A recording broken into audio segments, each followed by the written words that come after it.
In the current circumstances, the geopolitical priority for the EU is the conflict, and potential compromise, in Ukraine.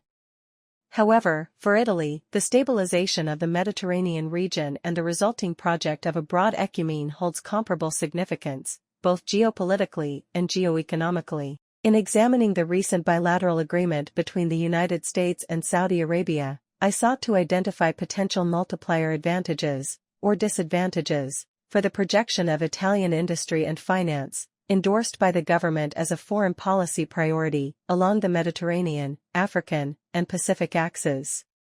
The preliminary outcome indicates a significant positive probability, that is, an opportunity, albeit under specific conditions which are the subject of this initial analysis. From the standpoint of economic geopolitics, the greatest prospective advantage for the Italian economy would be the emergence, through increasing regulatory structuring and decreasing transaction costs, of a deep and coastal Mediterranean market, open to both the Pacific and the Atlantic. In this scenario, Italy would occupy a central position within a new global economic region, characterized both by its intrinsic growth capacity and by its role as a hub for efficient goods transit from the Pacific to the Atlantic via the Red Sea and railway infrastructure along the Arabian Peninsula, the so-called Cotton Route, linked to the 2023 IMEC agreement signed in New Delhi, which is indirectly but substantially connected to the Abraham Accords between Israel and the Emirates in 2019. 2020.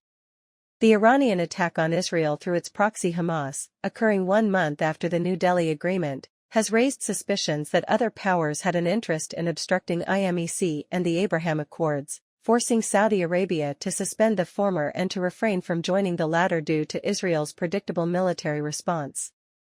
Now the Second Jerusalem, Washington, has intervened to calm the first, assuring Saudi Arabia that, as the Sheriff of Mecca, it can maintain its role as defender of Islam and of the Palestinians, while at the same time converging with Israel.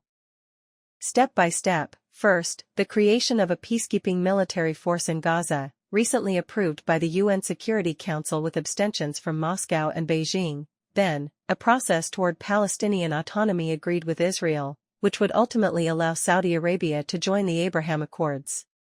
Such an act would dismantle the Mediterranean Wall, initiating Oecumene. The multiplicative/positive conditions for a functioning Oecumene in the future, and for Italy's key position within it, are, a. For Israel, it will not be easy to accept the idea of a Palestinian state, and therefore this must be compensated by an economic agreement with the EU, preceded by strong impetus from Rome and Berlin. B. The creation of a permanent G7+ forum that includes the nations adhering to the Abraham Accords. C. The inclusion of Japan and Australia, and possibly Indonesia, in IMEC. A fundamental element for the convergence of Abrahamic finance would be a space where a Christian church, a mosque, and a synagogue could be built, an idea first conceived in the Emirates in 2019.